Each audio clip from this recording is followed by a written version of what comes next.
Beleza, engenharia clínica é isso aí, né? Isso aí, cara. É isso aí. Um bagulho gigante, assim.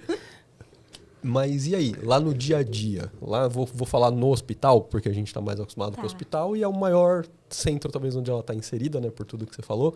O que a engenharia clínica faz no dia a dia? Que as pessoas conseguem relacionar com o que elas estão fazendo, o que elas estão vendo ali dentro do hospital. Qual que é a responsabilidade hoje da engenharia clínica? Tá, então vou falar dentro Porque do hospital. ela ainda não viu o stories que a gente fez, depois ela vê, só depois. Que vai jogar uma cobrança na Mariana, assim. Ai, mas vamos lá. Mano, o que eles estão aprontando comigo? Agora eu vou pegar aqui. Não, a gente até fez essa piada lá na feira também. Mas vamos lá, então. Dentro de um hospital, então, né? Vamos colocar esse contexto, lembrando que a gente pode expandir isso para os outros contextos também. Mas dentro de um hospital, a gente tem muitos tipos de equipamentos médicos, certo? Então, a gente tem, por exemplo, dentro de um centro cirúrgico, temos a mesa cirúrgica, foco, temos aparelhos de anestesia, monitores, uma unidade de terapia intensiva, a gente tem outras tecnologias também. Em todo o setor de um hospital, a gente tem muitas tecnologias, né? Muitos equipamentos médicos. Lembrando que tecnologias em saúde é um termo bem mais abrangente do que equipamentos médicos, mas a gente atua mais especificamente com equipamentos médicos na engenharia clínica. Então, a gente tem vários equipamentos médicos que estão dentro desse ambiente de saúde e que a gente precisa cuidar desses equipamentos. Assim como o paciente precisa de cuidados, o equipamento também precisa ser cuidado para garantir que ele esteja funcionando adequadamente, para garantir que ele esteja seguro para o paciente. A gente tem equipamentos para diagnóstico, para monitoramento, para tratamento. Então, a gente utiliza hoje os equipamentos médicos para diversas funcionalidades dentro da assistência ao paciente. Então, assim, hoje, o paciente sempre vai fazer uso de alguma tecnologia, nem que seja um esfigmomanômetro, um termômetro, um oxímetro, ele vai fazer uso de alguma tecnologia e que cada uma dessas tecnologias tem vários tipos de atividades que precisam ser executadas dentro do seu ciclo de vida para garantir que elas estejam sendo seguras. Então, assim, quando a gente fala sobre ciclo de vida, dentro de um estabelecimento de saúde, dentro do hospital, a gente fala desde o processo de incorporação dessa tecnologia. Então, a engenharia clínica ela vai atuar desde o início, né? Então, planejamento, incorporação de uma tecnologia, uso até da sua desativação para o seu descarte. Então, ela vai cuidar, gerenciar dos equipamentos médicos em todo esse ciclo de vida. Então, atuar, por exemplo, no processo de planejamento.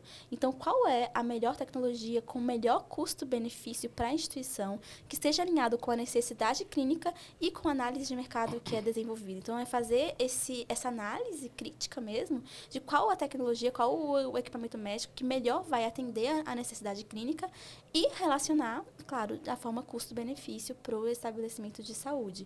Isso envolve muitas atividades, não é simplesmente vou querer comprar um ventilador pulmonar e pronto, vou escolher esse. Não, a gente tem várias análises que a gente tem que fazer. Temos que fazer Mas às vezes é assim, viu?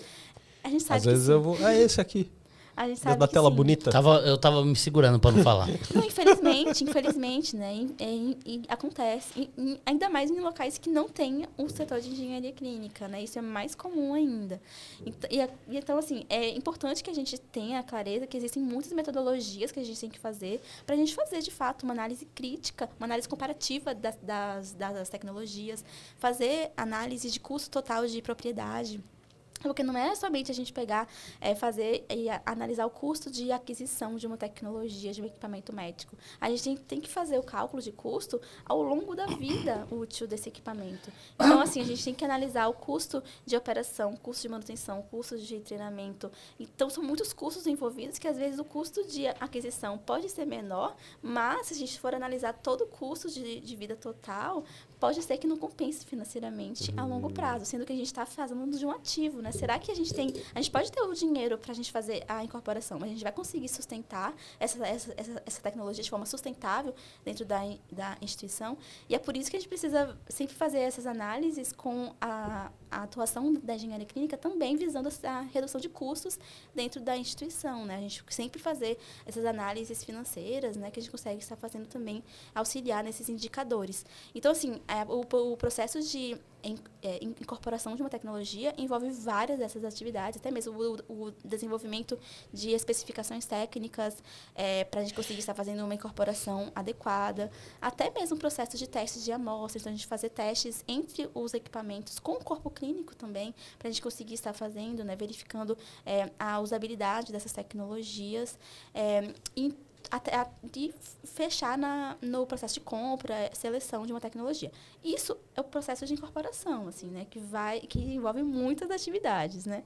Então, e aí depois o equipamento médico chega, compramos o equipamento, chegou dentro da instituição. Será que a gente recebeu o que a gente solicitou? Então, tem todo o processo para a gente fazer o processo de recebimento, a gente tem que verificar, fazer testes de aceitação, fazer instalação adequada. Tem tecnologia que requer instalações mais específicas do que outras. Então, tudo isso temos que estar prevendo também. Treinamento, fazer treinamentos antes de uso e durante também o ciclo de vida de uma tecnologia, né? Treinamento a gente tem que fazer não somente quando um novo equipamento chega dentro da instituição, como também de forma continuada, né? Tem um programa de educação permanente dentro da instituição, com todas as tecnologias em saúde também. A gente tem que fazer o inventário. O que significa o inventário? Fazer a identificação dessa tecnologia. Então, de nada adianta a gente ter as tecnologias se a gente não conhece o que a gente está gerenciando, né? Então, a gente tem que conhecer quais são as tecnologias, quais são as condições dessas tecnologias que elas estão. Então, são vários itens que devemos compor nesse inventário, que a gente tem que fazer também a atualização constante.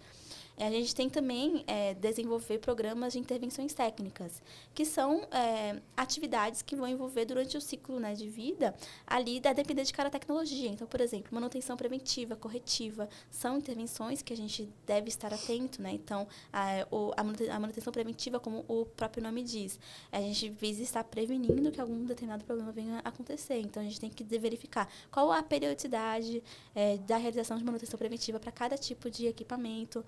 Então, existe para cada tecnologia, tem a sua periodicidade, tem o que deve ser realizado, a manutenção corretiva, como o próprio nome diz, visa estar reparando, né? Então, a gente pode ter algum determinado tipo de problema que a gente também tem que estar fazendo essa correção dessa tecnologia para que volte a operar conforme foi desenvolvida para isso.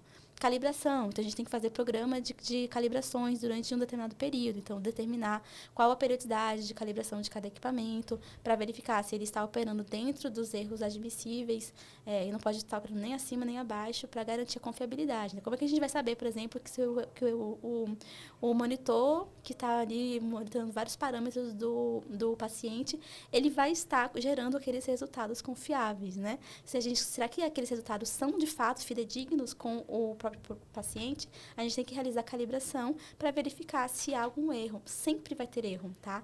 Todo equipamento médico tem erro de medição. O negócio a gente tem que garantir que os erros estejam dentro do limite admissível. O povo na internet é maldoso, vai recortar só isso aí, ó.